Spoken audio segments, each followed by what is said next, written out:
এটাও পোট্রে করতে চান যে শিবির নাকি নারীদের জন্য হচ্ছে ভালো একটা জায়গা কখনো তৈরি করতে পারবে না, বা বিকৃত উপস্থাপন, রাক্ষসী স্টাইলে উপস্থাপন করা হয়েছে। এই যে হিজাব ফোবিয়া, তামান্না আপুকে যেভাবে পোট্রে করা হলো, এটা স্পষ্টত নারী বিদ্বেষী একটা আচরণ। জুলাই বিপ্লব পরবর্তী এই স্বাধীন বাংলাদেশে যদি বিশ্ববিদ্যালয় পড়াশোনা চালাইতে হয়, যদি রাজনীতি করতে হয়, শহীদদের আকাঙ্ক্ষার আলোকে রাজনীতি করতে হবে। আমরা দেখি আমাদের সাবিকুন আপুর এই হিজাবকে ভিলেন এবং ক্রিমিনাল হিসেবে উপস্থাপনের চেষ্টা চলে। দেখতে পাচ্ছেন এখানে আমাদের একজনের চোখে এরকম দেওয়া হয়েছে, যেটা দিয়ে মিন করছে তিনি জুলাইকে বিকৃত করছেন। মানে জুলাইয়ের আমাদের চোখ হারানো যে একজন আছে, একজন ভাই, একমাত্র ঢাকা বিশ্ববিদ্যালয়ের শিক্ষার্থী যিনি জুলাইয়ের চোখ হারিয়েছেন, সেই ফ্যাসিবাদী শক্তির, যারা ফ্যাসিবাদী শক্তিকে আবারও পুনর্বাসন করতে চায়, ফেরাতে চায়, এমন ছোট্ট একটি পক্ষ, এমন একটি চেপে থাকা, মানে গোপনে থাকা পক্ষ, যারা আজকে সেটিকে বিকৃত করছে।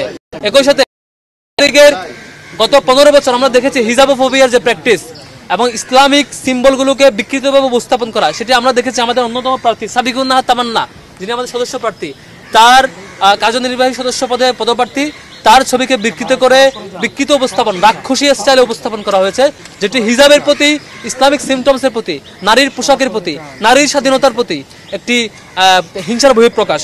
কিন্তু দুঃখজনক অধ্যায় হচ্ছে এই ঘটনা ঘটবার পরে একে তো আমাদের প্রচারণা ম্যাটেরিয়ালস ভাঙ্গা একটি আচরণবিধি লঙ্ঘন এবং আমাদের যে রাষ্ট্রের যে নীতিমালা, সেই নীতিমালা লঙ্ঘন, এবং একই সাথে জুলাইয়ের যে গণ অভ্যুত্থান, সেটির প্রতি বিকৃত মনোভাব উপস্থাপন এবং ইসলামিক যে সিম্বল যে হিজাব, সেটির প্রতি রাক্ষসে উপস্থাপন, অর্থাৎ হিজাবোফোবিয়া তৈরি করার যে অপচেষ্টা, সেটিকে চালু করা ভার্সেস ঐক্যজোট উপস্থাপন করার, আমাদের যে জোটে উপস্থাপন করার চেষ্টা করছে কিছু সাংবাদিক মহল, কিছু মিডিয়া। আমরা দেখেছি ঘটনার পরিপ্রেক্ষিতে যেখানে কিছু লোক অল্প কয়েক লুকোচুরি গোপনে এসে এই ঘটনা ঘটিয়েছে, সেখানে তাদের উচিত ছিল প্রশাসনের কাছ থেকে সিসিটিভি ফুটেজ নিয়ে তাদের পরিচয় শনাক্তকরণে সহযোগিতা করা এবং এটার পানিশমেন্ট নিশ্চিতে সাংবাদিকদের সহযোগিতা করা, সত্য উপস্থাপন করা। সেটি না করে চারুকলা ভার্সেস আমাদেরকে উপস্থাপন করা, যে ঐক্যবদ্ধ শিক্ষার্থী জোট উপস্থাপনের চেষ্টা করা হয়েছে। আমরা স্পষ্টত বলছি, এই চারুকলার শিক্ষার্থীরাই জুলাই গণ অভ্যুত্থানে বিভিন্ন আঁকিয়ের মধ্য দিয়ে, বিভিন্ন ধরনের উপস্থাপনের মধ্য দিয়ে, আর্টের মধ্য দিয়ে জুলাইকে ফুটে তুলেছে সারা দেশে। এই চারুকলার শিক্ষার্থীরা শাহবাগে একে একে চারুকলার অসংখ্য শিক্ষার্থীরা এই জুলাই গণ অভ্যুত্থানে ভূমিকা রেখেছে। আওয়ামী লীগের ফ্যাসিবাদের বিরুদ্ধে সাহসী ভূমিকা রেখেছে চারুকলার অসংখ্য শিক্ষার্থীরা। চারুকলার শিক্ষার্থীরা আমাদের ঐক্যজোট কিংবা জুলাইকে ডিজন করে না। একটি ছোট্ট পক্ষ, গুপ্ত পক্ষ, যারা আওয়ামী লীগের পতনে, আওয়ামী লীগের ক্ষমতার পলায়নে যারা আশাহত হয়েছে, যারা শেখ হাসিনার সেই অবয়বকে ভেঙে ফেলেছিল বৈশাখের আগ মুহূর্তে, আপনারা দেখেছেন, সেই পক্ষটাই আজকের এই ক্ষোভের বহিঃপ্রকাশ ঘটিয়েছে আমাদের এই জুলাইয়ের চোখ হারানো শিক্ষার্থীর প্রতি। শিক্ষার্থীর সেই একটি চোখ যে হারিয়েছে, সেটিকে বিকৃতভাবে উপস্থাপন করার চেষ্টা আর একটি ছবিতে এবং একই সাথে ইসলামোফোবিক সিমটমসের মধ্য দিয়ে। এটা খুবই দুঃখজনক। আমরা বিশ্ববিদ্যালয় প্রশাসনকে আহ্বান করেছি, জানিয়েছি দ্রুত ব্যবস্থা নেওয়ার জন্য। দুঃখজনক হচ্ছে এখনো সিসিটিভি ফুটেজ আমাদের সামনে উপস্থাপন করে নাই। একজন যার ফোনে তোলা, মুঠোফোনে তোলা ছবি সামনে আসছে মিডিয়ার কল্যাণে, কিন্তু সিসিটিভি ফুটেজ সামনে আসা দরকার ছিল, সেটি আসে নাই এবং এর সাথে তার বিরুদ্ধে কোনো ব্যবস্থা নেওয়া হয় নাই। এই যে ইসলামের প্রতি, হিজাবের প্রতি বিরক্তি প্রকাশ এবং জুলাইয়ের গণ অভ্যুত্থানের প্রতি বিকৃত উপস্থাপনের যে মনোভাব এবং আওয়ামী প্রীতির যে বহিঃপ্রকাশ, এটির ব্যবস্থা অবশ্যই ইউনিভার্সিটি প্রশাসন করতে হবে। যে ঘটনা ঘটেছে তার প্রেক্ষিতে কি কি ব্যবস্থা নেওয়া হয়েছে সেটা এখনো আমাদের চোখে পড়েনি। তবে আপনাদেরকে আমি যে একটা বিষয় জানাতে চাই, আমাদের যারা প্রার্থী রয়েছে, যারা আমাদের শিক্ষার্থীদের জন্য কাজ করবে, এই যে হিজাব ফোবিয়া, তামান্না আপুকে যেভাবে পোট্রে করা হলো, এটা স্পষ্টত নারী বিদ্বেষী একটা আচরণ। আপনি সারাদিন বলে বেড়ান যে আপনি লেভেল প্লেইং ফিল্ড পাচ্ছেন না, নারীদের জন্য এখানে হচ্ছে আপনারা এটাও পোট্রে করতে চান যে শিবির নাকি নারীদের জন্য হচ্ছে ভালো একটা জায়গা কখনো তৈরি করতে পারবে না, বা ভালো সেই স্বাধীনতা কখনো দিবে না। সেই আপনাদের মুখ থেকে এখনো পর্যন্ত আমরা একটা বাক্য শুনতে পাই নাই হিজাব ফোবিয়া কিংবা এই নারী অবমাননা নিয়ে। সেকেন্ডলি যে বিষয়টা বলতে চাই আপনাদের সাংবাদিক ভাইদের উদ্দেশ্যে, আমি যেটা বলতে চাই, আপনারা অনেকেই এই জিনিসটাকে পোট্রে করেছেন শিক্ষার্থীরা বলে। চারুকলায় যে ঘটনা ঘটেছে সেটাকে আপনারা অপরাধীদের জায়গায় শিক্ষার্থী, এইটা আপনাদের তো বুঝতে হবে যে এই কাজ কারা করে, কাদের এই মতাদর্শ রয়েছে বা কারা এই ধরনের কাজগুলো করে বেড়ায়, সেটা তো আপনারা সকলেই জানেন। তারপর আপনারা শিক্ষার্থী ভার্সেস ঐক্যজোট যে একটা ফ্রেমিং করার চেষ্টা করছেন, আমরা এক্সপেকটেশন রাখি যে আপনারা সত্য যেটা সেটাকে সামনে তুলে নিয়ে আসবেন।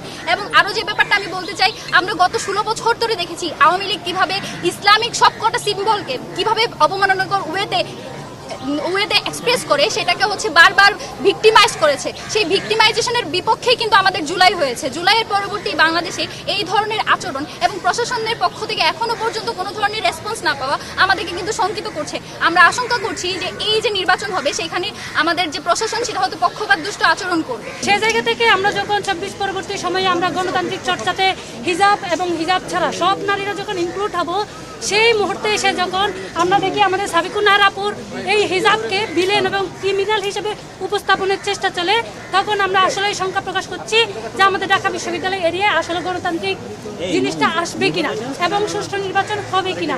এবং আমরা দেখতে পাচ্ছি আমাদের যে জোট সেটাতে আমরা হিজাব এবং অ্যাক্টিভিস্ট এবং হিজাব ছাড়া নারীদেরকেও আমরা ইনক্লুড করেছি, যাতে আমাদের যে ঢাকা বিশ্ববিদ্যালয় এরিয়ায় যে বিভিন্ন মতাদর্শের মানুষের সাথে একসাথেই থাকার যে ওয়েটা, এটা নিশ্চিত করার জন্য আমরা সবাইকে সাথে নিয়ে এগোচ্ছি। সেই আমাদের যে পদচারণা, এটা দেখে যে মহল বই পাচ্ছে এবং আমাদেরকে বারবার দমিয়ে রাখার জন্য আমাদের কার্যকলাপে বিভিন্নভাবে হস্তক্ষেপ করছে, আমি তাদের কাছে বলতে চাই আপনারা ইতিমধ্যে আমাদের বিভিন্ন কাজে আপনারা বাধা দিয়েছেন, সফল হন নাই, ভবিষ্যতেও আপনারা সফল হবেন নাই। এবং সে আন্দোলনে কালচারালি আমাদেরকে যারা সহযোগিতা করেছিল, বিভিন্ন দেয়ালে খুনি হাসিনার যে নির্যাতন নিষ্পেষণের প্রতিচ্ছবিগুলো যারা ফুটিয়ে তুলেছিল, তারা হচ্ছে আমাদের এই চারুকলার শিক্ষার্থী ভাই এবং বোনেরা। এবং এই জুলাই বিপ্লব পরবর্তী জুলাইয়ের আকাঙ্ক্ষাকে ধারণ করা, জুলাইয়ের শহীদদের যে আকাঙ্ক্ষা সেটাকে জাগরুক রাখা, সেক্ষেত্রে আমরা চারুকলার শিক্ষার্থী ভাই বোনদের অগ্রণী ভূমিকা দেখতে পেয়েছি। কিন্তু এই যে জুলাইয়ের আকাঙ্ক্ষা, শহীদদের আকাঙ্ক্ষা, সবার বাংলাদেশ, বৈষম্যহীন ইনসাফ বাংলাদেশ, সেই বিনির্মাণটাকে বাধাগ্রস্ত করার জন্য একটা পরাজিত শক্তি, কালচারাল ফেসিস, যারা এখনও ঢাকা বিশ্ববিদ্যালয়ে ঘাপটি মেরে বসে আছে, সেই পক্ষ আবার সেই ফেসিবাদী কায়দায় সেই শাহবাগী রাজনীতি তারা ফিরিয়ে আনার চেষ্টা করছে। যে শাহবাগের মাধ্যমে খুনি হাসিনা বাংলাদেশে গত 16 বছরের তার অবৈধ শাসনকে বৈধতা দিয়েছিল এবং সকল হত্যাকাণ্ড, আয়নাগর, নির্যাতন, নিষ্পেষণ, বিমানবীকরণ সব কিছুকে বৈধতা দিয়েছিল, সেই কালচারাল ফেসিস্টরা তারা আজকে বিভিন্নভাবে ষড়যন্ত্র এবং চক্রান্ত করছে। আজকে আমরা আমাদের নির্বাচনী আজকে যে প্রচারণা, আমাদের যে পোস্টার, সেই পোস্টারের বিকৃতি, আমাদের বোনদেরকে বিকৃত করা এবং জুলাইয়ের যেই শহীদ, আমার জুলাইয়ের যে আহত, তাদেরকে বিকৃত করার আজকে আমরা নজির দেখতে পেয়েছি। আমি অনুরোধ করব, আজকে আমরা যে প্রতিবাদ করছি এটা শুধুমাত্র ঐক্যবদ্ধ শিক্ষার্থী যুদ্ধের প্রতিবাদের বিষয় না, এটা ঢাকা বিশ্ববিদ্যালয়ের প্রত্যেক বিবেকবান শিক্ষার্থী এবং প্রত্যেক বিবেকবান শিক্ষকের এই প্রতিবাদ করতে হবে এবং সারা দেশের সকল মুক্তিকামী ছাত্র জনতাকে এটার প্রতিবাদ করতে হবে। কারণ খুনি হাসিনা গত 16 বছরে এইভাবেই কিন্তু সে সব ইসলাম ফোবিয়ার মাধ্যমে ইসলামের সিম্বলগুলোকে প্রবলেমেটাইজ করে সে তার অবৈধ শাসনকে দীর্ঘায়িত করেছিল। এই জুলাই বিপ্লব পরবর্তী এই কালচারাল ফেসিসদেরকে যদি আমরা আবার নতুনভাবে প্রশ্রয় দিই, তখন তারা এর চাইতে বড় দুঃসাহস দেখাবে। তা আমি অনুরোধ করব, ডাকসুতে আমরা যারা বিভিন্ন প্রার্থীরা আছি, সকল ইন্ডিপেন্ডেন্ট প্রার্থী, ছাত্র সংগঠন আমরা যারা আছি, আমাদের সবাই এই কনসেনসাসে আসতে হবে। এই কালচারাল ফেসিসদের বিরুদ্ধে আমাদের সিদ্ধান্তে আসতে হবে। যারা বাংলাদেশে আবার শাহবাগের রাজনীতি ফিরে নিয়ে আসতে চায়, যারা আবার দিল্লির রাজনীতি এখানে ফিরে নিয়ে আসতে চায়, যারা আবার আমাদের এখানে যে হচ্ছে চারুকলা ভার্সেস ঐক্যবদ্ধ শিক্ষার্থী জোট, এভাবে হচ্ছে বিভিন্নভাবে তারা দায় দেওয়ার রাজনীতি করতে চায়, তাদের বিরুদ্ধে আমাদের সতর্ক থাকতে হবে। আমাদের মিডিয়ার ভাই বোনদেরকে আমি অনুরোধ করব, দেখেন যারা আজকে এই কাজটা করেছে তাদেরকে আইডেন্টিফাই করে তাদেরকে শাস্তির আওতায় নিয়ে আসেন, তাদেরকে কারা এটার সাথে জড়িত সেটাকে বের করে নিয়ে আসেন। কিন্তু এটা না করে আমরা দেখতে পাচ্ছি বিভিন্নভাবে হচ্ছে ফ্রেমিংয়ের রাজনীতি, যেটা আগে ফেসিবাদী যে সাংবাদিকতা, অপসাংবাদিকতা বলে আমরা যেটা দেখতাম, সেই ধরনের আমরা হচ্ছে অ্যাক্টিভিটি দেখতে পেয়েছি। আমরা মিডিয়াকে অনুরোধ করব, যারা এই সমস্ত ঘটনার সাথে জড়িত আছে তাদেরকে বের করে তাদেরকে আপনারা হচ্ছে শাস্তির আওতা আনতে আপনারা সহযোগিতা করেন। এবং ইতিমধ্যে চারুকলার বিভিন্ন শিক্ষার্থী ভাই বোনরা আমাদের সাথে যোগাযোগ করেছে, তারা এই ঘটনার নিন্দা জানিয়েছে, এখানেও কয়েকজন এসেছিল এবং তারা এই যে কালচারাল ফেসিস যারা আছে, যারা এই ধরনের বিকৃতি করেছে, যারা হিজাব ফোবিয়া ছড়াতে চাচ্ছে, যারা এই ডাকসুর যে স্বতঃস্ফূর্ত আজকে আমরা শিক্ষার্থীদের উচ্ছ্বাস দেখতে পাচ্ছি সেটাকে নষ্ট করতে চাচ্ছে, বাংলাদেশের আজকে যে আমরা একটা গণতন্ত্রের স্থায়ী রূপ দিতে চাচ্ছি, একটা মেচিউর পজিশনের দিকে যেতে যাচ্ছি, সেটাকে যারা বাধাগ্রস্ত করতে যাচ্ছে তাদের বিরুদ্ধে সবাই ঐক্যবদ্ধভাবে কথা বলছে। এবং বিশ্ববিদ্যালয়ের প্রশাসনকে আমরা অনুরোধ করব, আপনারা বলছেন লেভেল প্লেইং ফিল্ড ইনশিওর করবে, তাহলে আপনারা যদি এই সিকিউরিটি ইনশিওর করতে না পারেন, আপনারা যদি একপাক্ষিক আচরণ করেন, আপনারা যদি কালচারাল ফেসিসদের বিরুদ্ধে ব্যবস্থা নিতে না পারেন, যারা আমাদের ভাই বোনদের উপর ন্যাক্কারজনক হামলা করেছিল, গণহত্যা এবং শিশু হত্যা চালিয়েছিল, তাদের বিরুদ্ধে ব্যবস্থা নিতে না পারেন, তাহলে আপনারা এই প্রশাসনে আপনাদের থাকা দরকার নাই। জুলাই বিপ্লব পরবর্তী এই স্বাধীন বাংলাদেশে যদি বিশ্ববিদ্যালয় প্রশাসন চালাইতে হয়, যদি রাজনীতি করতে হয়, শহীদদের আকাঙ্ক্ষার আলোকে রাজনীতি করতে হবে। আমরা অনুরোধ করব সবাইকে জুলাইয়ের আকাঙ্ক্ষাকে ধারণ করুন, শহীদদের আকাঙ্ক্ষাকে ধারণ করুন, এবং আমরা সবাই রাজনীতি করব, কিন্তু রাজনীতির নামে অপরাজনীতি করব না। আমরা সবাই ঐক্যবদ্ধভাবে সবার ঢাকা বিশ্ববিদ্যালয়, সবার বাংলাদেশ বিনির্মাণে আমরা কাজ করব।